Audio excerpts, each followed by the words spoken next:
Queridos, eu gostaria que você abrisse sua Bíblia no Evangelho de Lucas, no capítulo 11.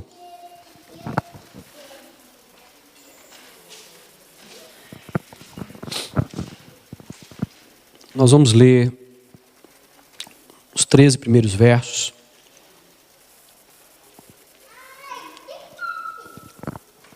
Diz assim: E aconteceu que, estando ele, Jesus, a orar, num certo lugar, quando acabou, lhe disse um dos seus discípulos: Senhor, ensina-nos a orar, como também João ensinou aos seus discípulos.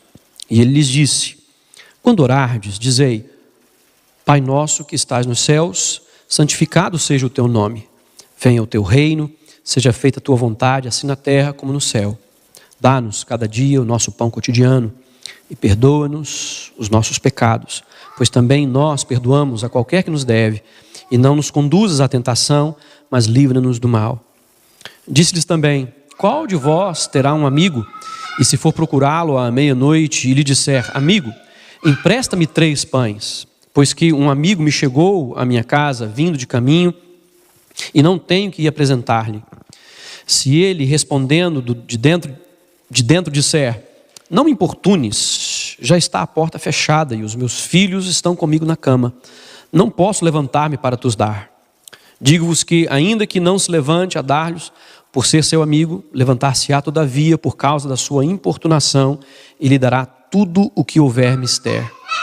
E eu vos digo a vós: pedi e dar-se-vos-á, buscai e achareis, batei e abrir-se-vos-á. Porque qualquer que pede recebe, e quem busca acha, e a quem bate abrir-se-lhe-á. E qual pai de entre vós que, se o filho lhe pedir pão, lhe dará uma pedra?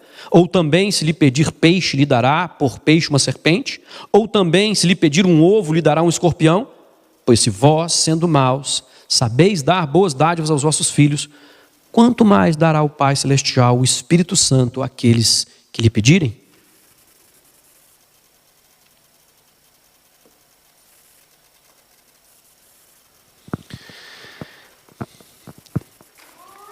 Esse texto,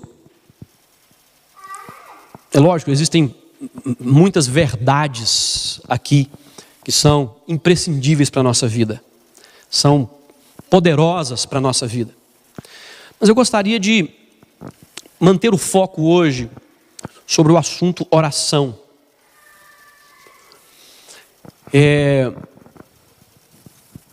Eu creio que Deus quer fazer de nós pessoas que oram mais.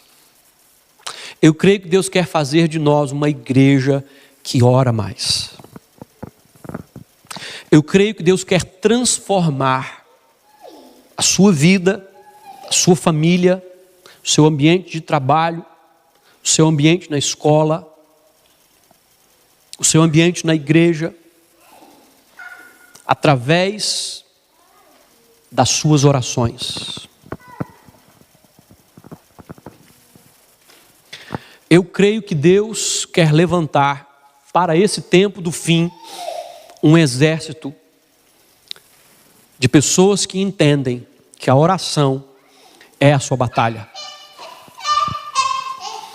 De que a oração não é apenas uma arma de batalha, mas de que a oração é a batalha do crente, é a batalha do cristão, é a batalha que nós travamos e devemos travar diariamente pelas nossas vidas, mas também pelas vidas daqueles que amamos e pela vida daqueles que conhecemos, ou até mesmo por aqueles que não conhecemos, porque a oração é tão poderosa, Deus age tanto através da oração, que Deus pode alcançar até mesmo pessoas que nós não conhecemos através da nossa oração.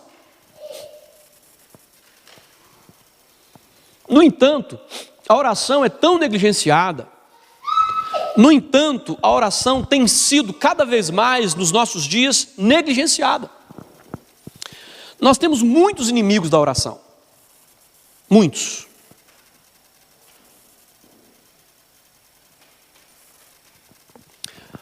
Mas acredito que o pior deles é você. O maior inimigo da oração é você. Sabe por quê? Porque quando alguém decide orar, nada pode impedi-lo. Sabia disso? Quando alguém decide orar, não existe lugar, não existe circunstância, não existe nada que possa de fato impedir alguém de orar.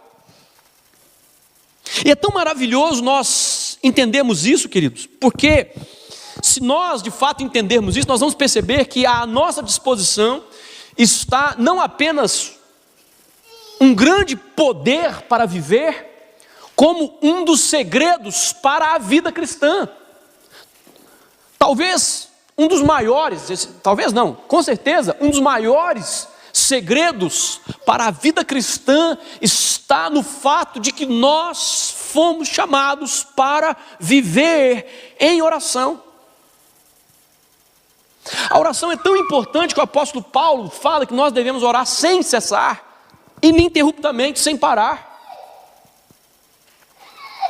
É tão importante que o apóstolo Paulo também coloca em Efésios, quando ele fala da armadura de Deus, ele apresenta para nós a figura do guerreiro, do soldado, né? E ao apresentar para nós a figura do soldado, ele apresenta depois também a batalha. Olha, a armadura é essa. Ele vai falando então da justiça, da verdade, da salvação, da fé, e por último a espada do Espírito, que é a palavra de Deus.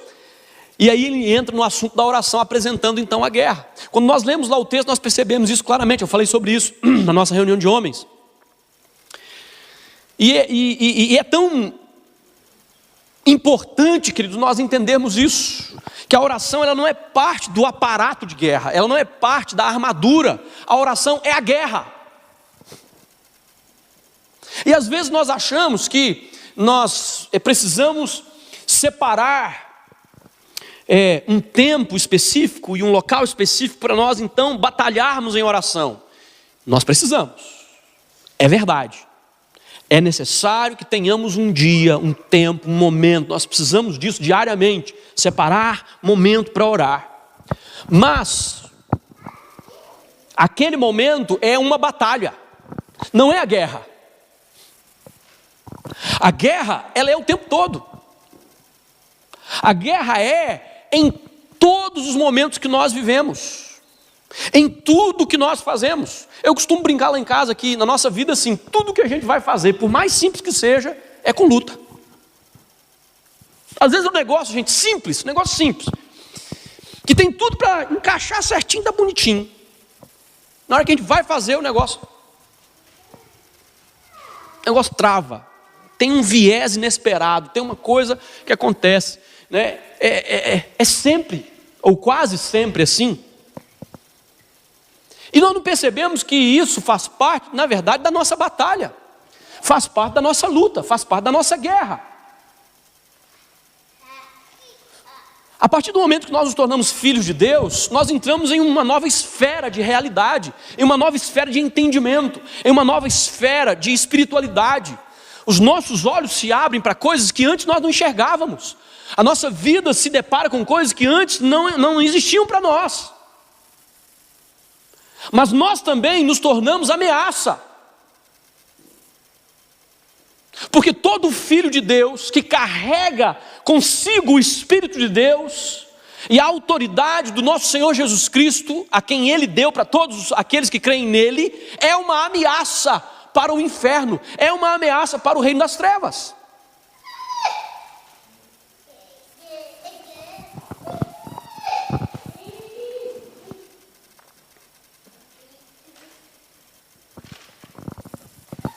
O que nós fazemos com ameaças? A mulher, quando ela se sente ameaçada por uma barata, o que ela faz?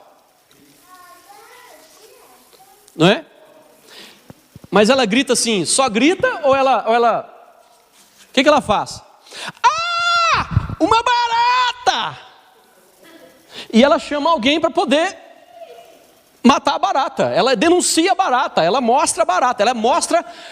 Não é? Ela logo ela faz todo mundo que está em volta saber que ali tem uma barata, porque a barata para ela é uma ameaça.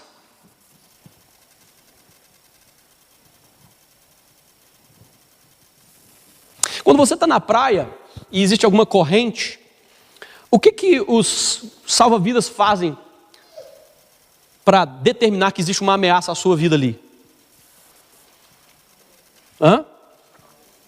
Eles sinalizam com bandeiras. Eles colocam bandeiras e ali eles falam: aqui tem uma corrente, aqui é perigoso.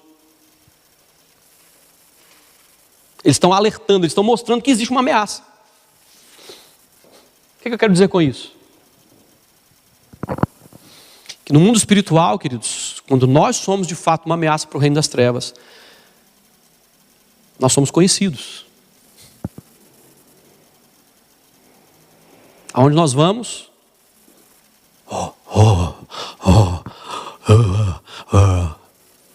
Há um murmúrio espiritual. Os demônios nos conhecem.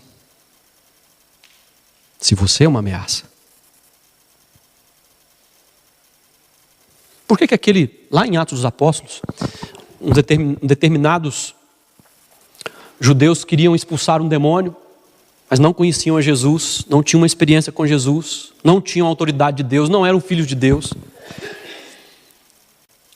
O demônio partiu para cima deles, deu uma surra neles, disse assim: olha, porque eles diziam assim: em nome de Jesus a quem Paulo prega, sai dele. E o que o demônio falou para eles? Eu sei quem é Paulo e eu conheço a Jesus, mas e vocês quem são? O que ele está querendo dizer? Vocês não são uma ameaça para mim. Eu sei quem é uma ameaça para mim. Eu conheço quem é uma ameaça para mim. Por que eu estou querendo dizer isso, queridos? Ou por que eu estou dizendo isso? Estou dizendo isso porque nós, às vezes, vivemos nessa vida sem a consciência de que somos parte de uma guerra, querendo ou não. Geralmente nós ouvimos muito, e não estou dizendo que é errado, mas nós ouvimos muito falar do amor de Deus, da paz de Deus, da graça de Deus, né? que Jesus é lindo, que vida com Jesus é maravilhosa, que a vida com Jesus é linda, que a ajuda com Jesus é perfumada. Ai, que delícia! De fato é, mas só que eles só mostram um lado da moeda. Essas verdades só mostram uma parte do que é a vida com Jesus. A vida com Jesus também é tribulação, é perseguição, é dificuldade, é luta, é crescimento, é batalha. E Jesus não nos isentou disso. Ele deixou isso muito claro, dizendo para os discípulos: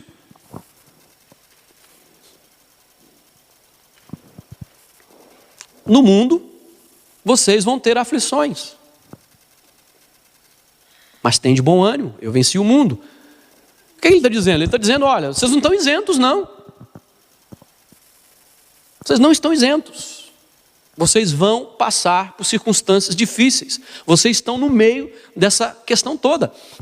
E Paulo fala, ele usa muito esse termo de guerra, de batalha. Ele diz: olha, a nossa guerra não é contra a carne, nem contra o sangue. Ele diz: as armas da nossa milícia, ou seja, as armas da nossa guerra. Ele fala sobre ser alistado no exército de Deus, dizendo que aquele que é alistado no exército de Deus não fica perdendo tempo com coisas dessa vida, porque ele sabe e ele quer agradar aquele que o alistou. Mais uma vez ele fala da batalha, ele usa a figura, né, como eu já coloquei, da armadura, e não apenas uma ocasião, em duas ocasiões pelo menos nas escrituras ele fala sobre isso.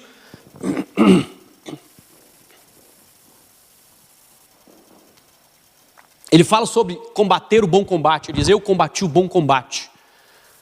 O que é combater? Combater está falando de luta, de batalha.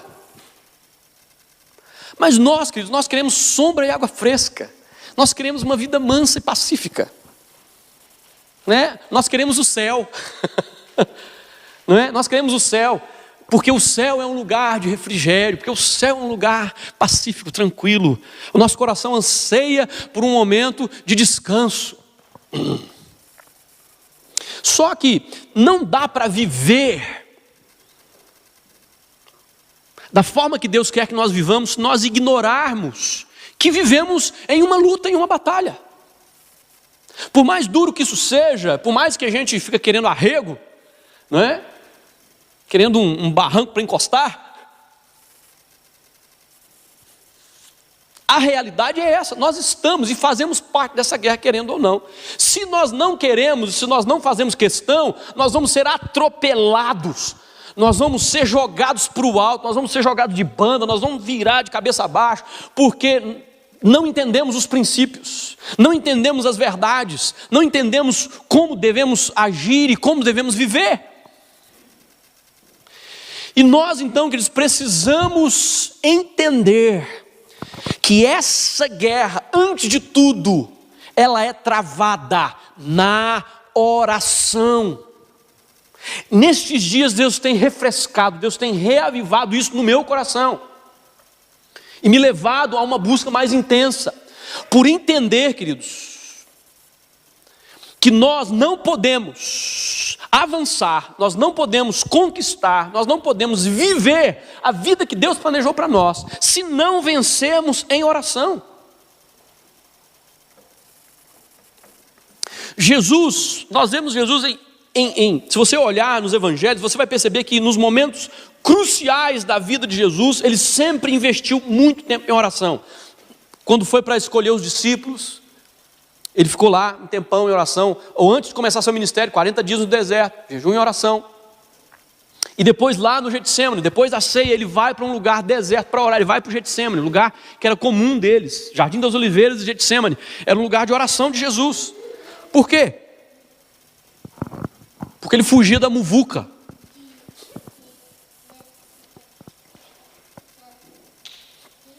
Ele saía daquela loucura da cidade, entrava num lugar calmo, e ali sozinho ele orava.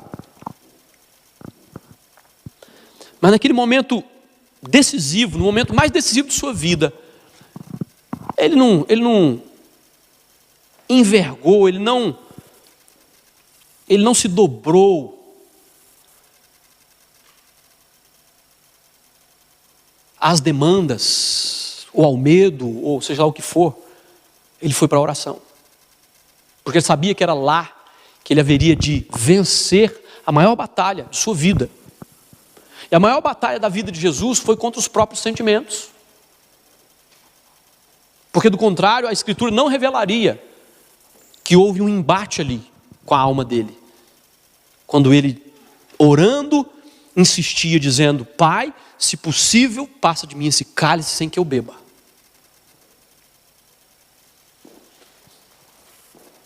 Nós lemos aquilo ali, né, e parece que foi um negócio de 2 minutos, mas não, ele ficou 2 horas nessa luta. Primeiro ele ficou 1 hora. E você acha que ele ficava assim? Pai, se possível for, passa de mim esse cálice sem que eu beba, mas seja feita a tua vontade, não a minha. Pai, passa de mim esse cálice. Mas se não for possível, então que faça-se a tua vontade. Você acha que ele ficava repetindo isso assim? Eu entendo, no meu entendimento, a Escritura não revela, a Escritura não deixa claro aqui, mas entendendo também pela experiência em oração, ele gastou muito tempo primeiro dizendo: Pai, passa de mim esse cálice. Pai, passa de mim esse cálice. Pai, passa de mim esse cálice, porque essa era a vontade dele. E ao insistir naquilo, ele foi insistindo naquilo, só que não havia respaldo, não havia resposta do Pai. Por quê? Porque não era para passar o cálice era para ele beber, ele tinha que passar por aquilo, não tinha outra forma. E ao não encontrar então respaldo, aceitação, no sentido de Deus falar assim: ô meu filho, tudo bem, né? Está liberado, e ele poder sair dali, não, pelo contrário, a coisa foi ficando mais intensa.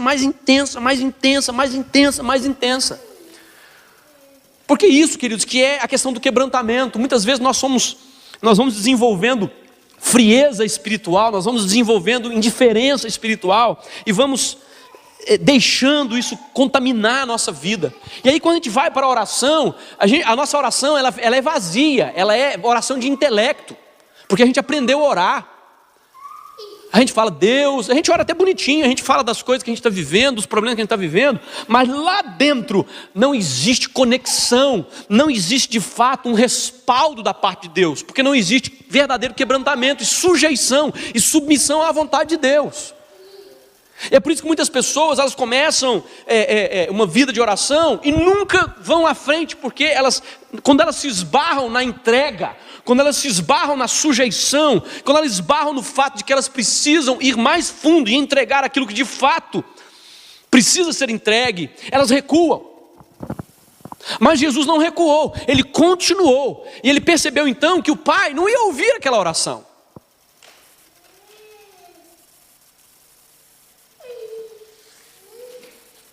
E aí, finalmente ele diz que seja feita a tua vontade e não a minha. Ele vai encontrar os discípulos. O que os discípulos estão fazendo?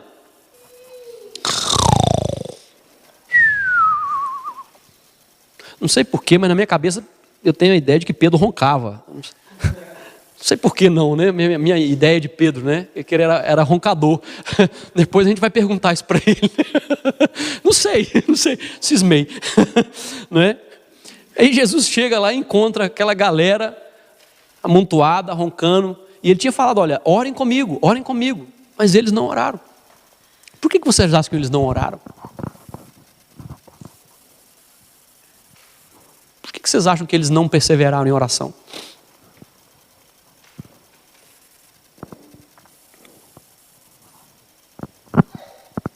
Eles não entenderam que era uma guerra. Eles não entenderam a espiritualidade daquele momento, o que estava por trás daquele momento.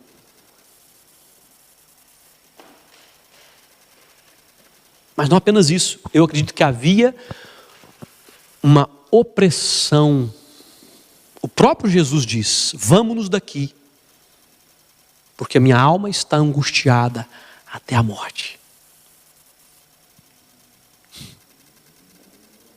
Minha alma está angustiada até a morte.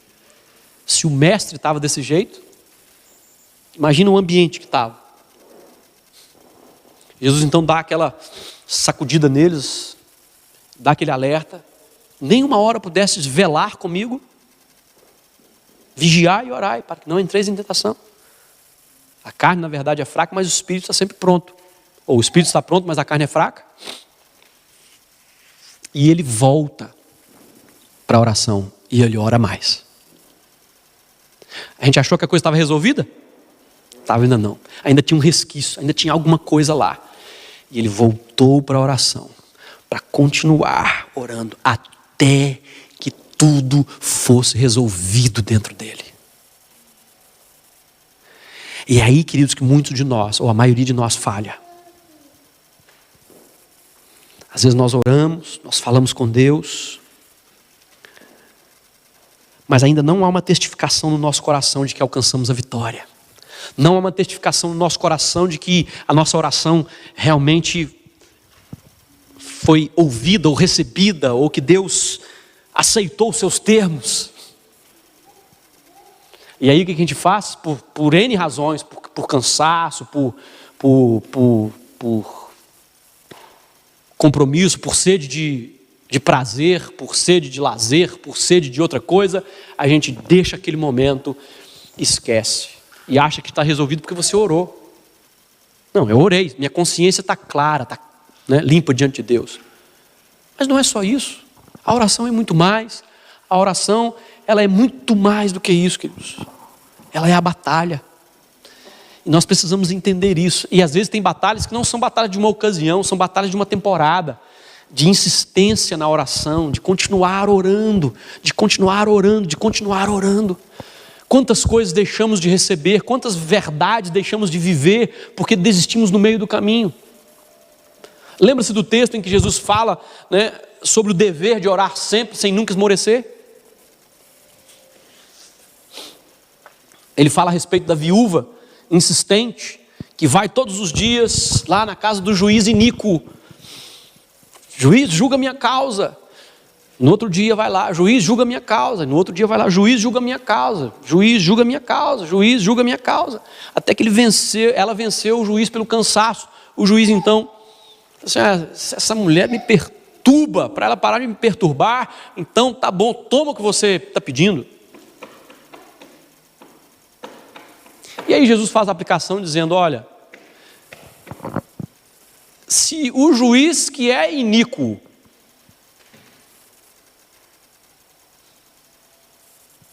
foi movido pela insistência daquela mulher,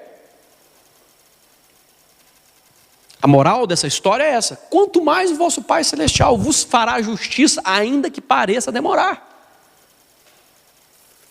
Mas a nossa atenção ela deve se voltar para uma questão. Contou-lhes Jesus essa parábola sobre o dever de orar sempre, sem nunca desanimar. E aí vai a minha pergunta. Você nunca desanimou de orar?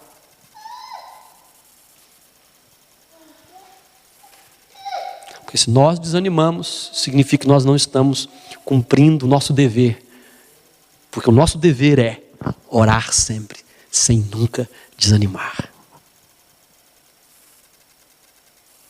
E esse texto que eu li com os irmãos de Lucas, ele fala também sobre essa verdade.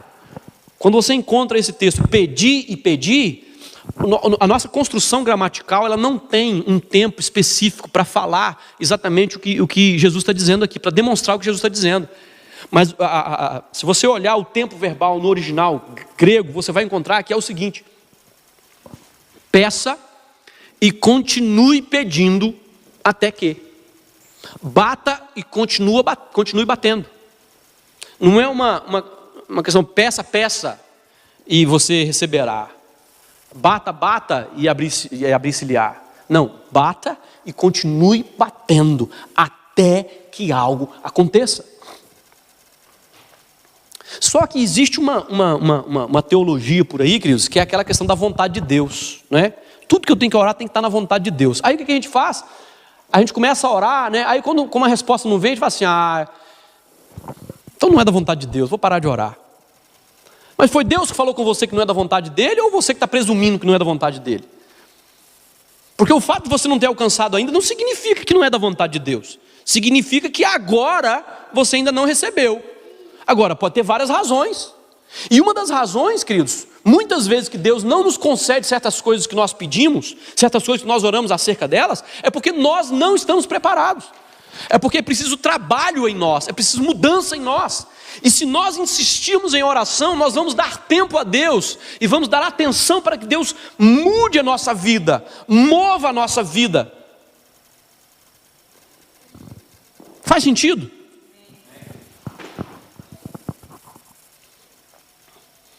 Mas se eu desanimar, aí nem uma coisa nem outra, nem a minha vida é transformada e nem eu recebo aquilo que Deus tem para me dar, mas que eu simplesmente desanimei de buscar.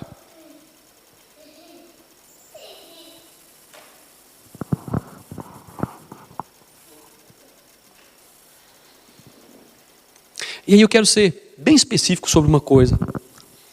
A nossa insistência e a nossa guerra, ela não é sobre coisas deste mundo, queridos. Ela não deve estar baseada em coisas deste mundo. A gente ficar orando para ganhar um carro novo, para ter condições de comprar um carro novo, orar para ter mais conforto, né? Ficar insistindo com Deus para esse tipo de coisa.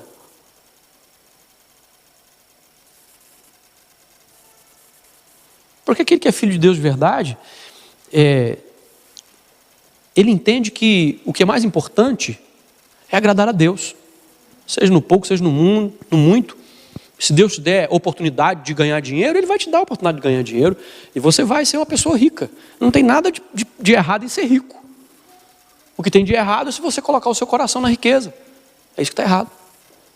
Se você fizer da busca das riquezas o alvo da sua vida, aí você está errado. Mas a verdadeira batalha do nosso coração é em viver aquilo que Deus nos chamou para viver. Em sermos aquilo que Ele nos chamou para ser. E à medida que nós vivemos isso, queridos, aí sim nós nos tornamos verdadeiras ameaças no mundo espiritual. Mas somos ameaças para o inferno. Mas para Deus, somos o bom perfume de Cristo, como disse Paulo. Aonde nós vamos, perfume de vida chega nas pessoas. E elas são tocadas e movidas. E alguma coisa acontece. E Deus é glorificado. Você não quer isso para a sua vida? Deus não nos chamou para viver, queridos, uma vida tímida, medrosa. Mas de pessoas que são ousadas. Mesmo tendo o inglês como segunda língua, às vezes mal falada, sendo ousado. Ousado porque conhecemos a verdade, ousados porque temos Deus em nossa vida, ousados porque Ele nos deu a garantia da sua vitória, ousados porque já oramos sobre aquelas circunstâncias, já oramos sobre aquelas pessoas, nos preparamos para enfrentar aqueles momentos e Deus nos colocou naquele lugar, naquele instante, naquele momento, para proclamar a sua verdade. E nós não nos afastamos porque estamos de fato preparados, porque vencemos a batalha em oração. Vencemos a luta diante de Deus, orando.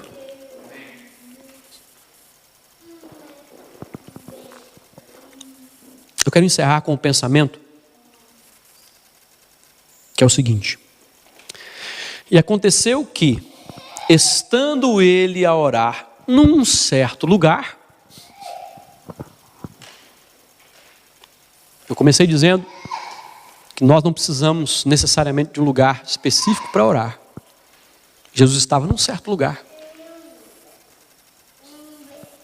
E ali ele estava orando. Eu quero desafiar você a orar, a orar, a orar, a orar, a orar. Esses dias eu tenho trabalhado em Vitória. E eu tenho que pegar o metrô de Kilburn Park para lá. E nesse tempo de calor, está sendo um pouquinho complicado, porque aumenta o calor, diminui nos panos das mulheres, né? E tem gente que não tem noção.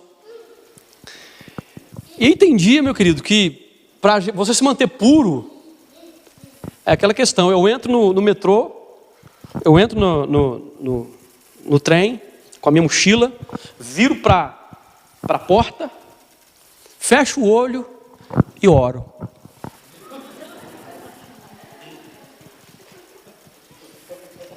Pai, obrigado, Senhor, porque o Senhor é bom. Glória a Deus, o Senhor é tão bom. Senhor, salva, cura, liberta, Deus.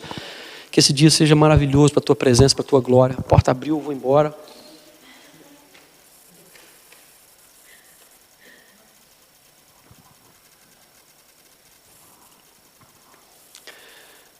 Qualquer lugar, querido. Você pode orar e deve, principalmente em circunstâncias extremas como essa.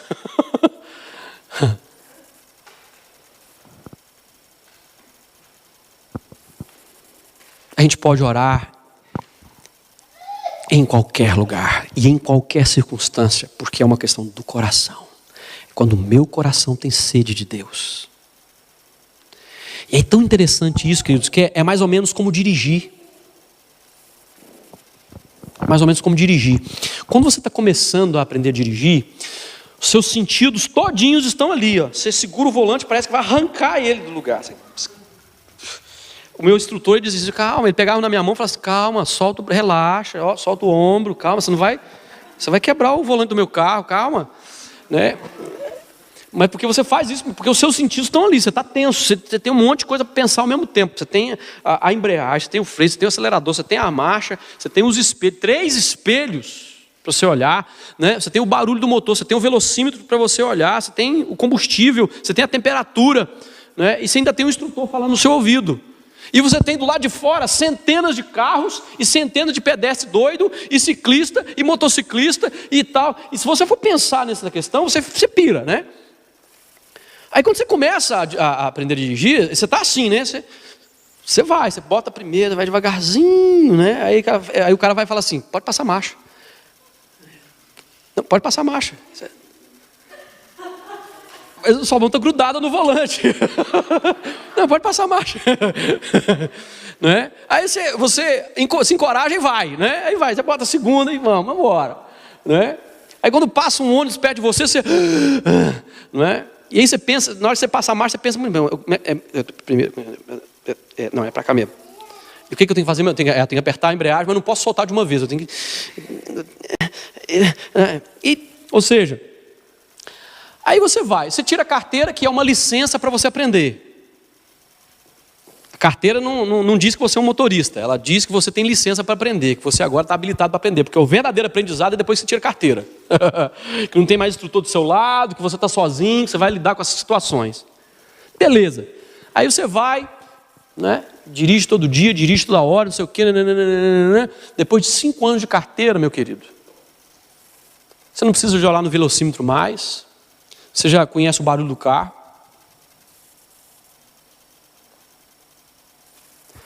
Você passa em cada gretinha, você vê o ônibus assim, você vai, você sabe que cabe, não é? E você faz isso enquanto conversa com outra pessoa. Você faz isso pensando em uma dúzia de coisas diferentes, principalmente as mulheres, né? Os homens menos. Os homens meia dúzia, né? As mulheres uma dúzia, né?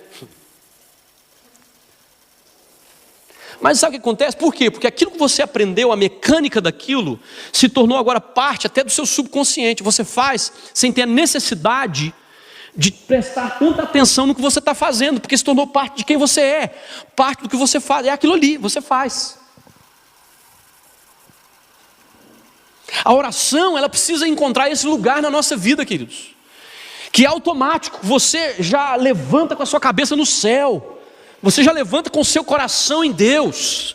E as suas palavras e os seus pensamentos, eles já são canalizados para aquilo que Deus tem para você e para que você está vivendo. É automático, faz parte do que você é, de quem você é, da maneira que você vive, da maneira que você encara as coisas à sua volta. Não tem necessidade de cobrança, não tem necessidade de nada, porque isso se torna também parte da sua amizade com Deus. E se Deus está presente, e Ele está presente o tempo todo, se torna um diálogo, não é? Diário com Deus, com um amigo que está sempre com você, e você divide as suas cargas, você divide as suas aflições, e você se emociona, e você chora, e você sorri, e você recebe, e você é levantado, você é mudado, transformado, tocado, e Ele fala com você, e Ele te mostra, Ele te move, Ele te leva para a Escritura, Ele te dá vontade de estar com as pessoas que são dele, porque é assim que é a vida com Deus, e é assim que foi designado por Deus. E aí de repente, em um momento específico, Ele fala com você, vai, ora mais, ajoelha, vamos lá, é hora de batalhar, e você vai, e você sabe que aquilo é um chamado do Espírito ao seu coração, e você faz porque você entende que fazendo isso, você está ganhando a sua batalha, você está se preparando para algo que está por vir. E quantas vezes, queridos, Deus quer fazer isso conosco, durante o nosso dia. Eu quero te encorajar, em nome de Jesus. Volte para a oração. Volte o seu coração para a oração. Às vezes, talvez seja necessário você começar um jejum. Porque a gente está tão insensível às vezes que a oração sai, vai lá para o chão. Você precisa jejuar, quebrantar o coração. Você precisa fazer a coisa vir do lugar certo. Às vezes é preciso desligar as tecnologias à sua volta e ir para o lugar secreto. Tem gente que tem o costume de colocar música, e eu gosto também de ouvir música às vezes quando vou orar, aquelas musiquinhas bem suaves. Mas existem momentos que até mesmo a música é distração, porque ela pode tocar sua alma, quebrantar seu coração, no sentido de emoção apenas, mas não leva você a um encontro face a face, a um momento seu com Deus, sem nenhum tipo de estímulo exterior, apenas você e Deus.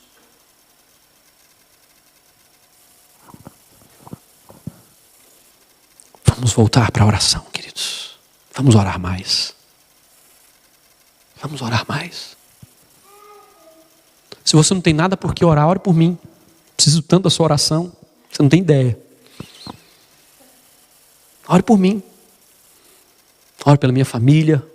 Ore pelo ministério. Principalmente no dia que eu vou pregar aqui no sábado. Ore para que, como diz Paulo, né, para que me seja dada ousadia ao abrir da minha boca para fazer conhecidos os mistérios do Evangelho de Cristo Jesus. Faça isso. Em nome de Jesus. Você pode ficar de pé.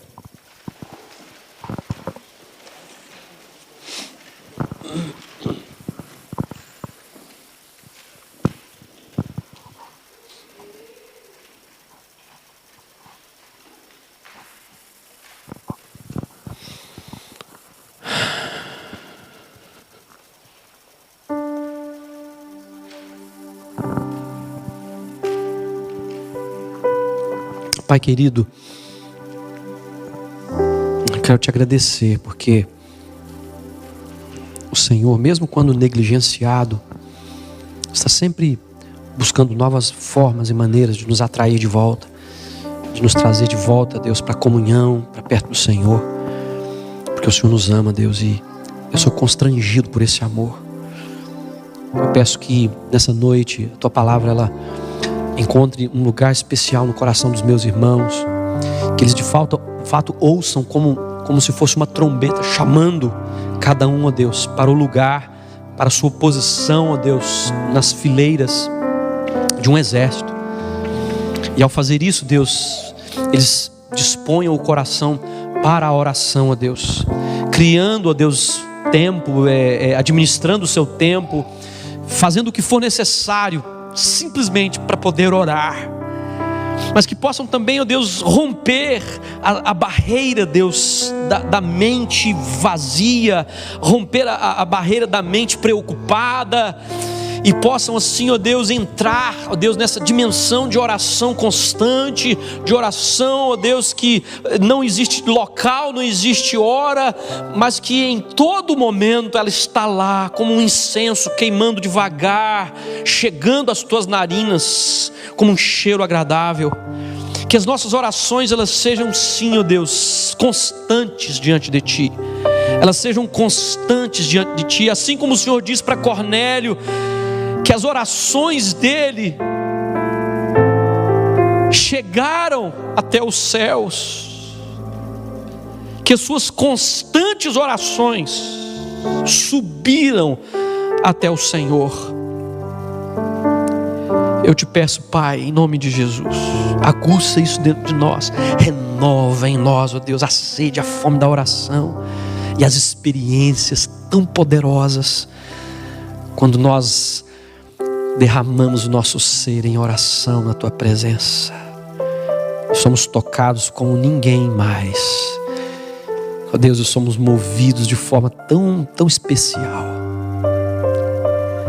Nada se compara, Deus, a essa experiência de quando o nosso espírito está livre, quando nosso coração está derramado e o Senhor vem, ó Deus, e manifesta a Sua presença, a Sua graça onde nós estamos. E às vezes dentro do nosso coração, testificando dentro de nós que o Senhor ouviu a nossa oração, que o Senhor está feliz com a nossa vida. Oh Pai, obrigado, Deus, obrigado pelo Teu amor, obrigado pela graça do Senhor, obrigado por esse chamado à amizade. Obrigado, Pai, em nome de Jesus. Eu oro para que cada um dos meus irmãos receba e dê um passo consistente, Deus, de mudança e de resposta ao Teu Espírito e ao Teu chamado. É a minha oração hoje, em nome de Jesus. Amém.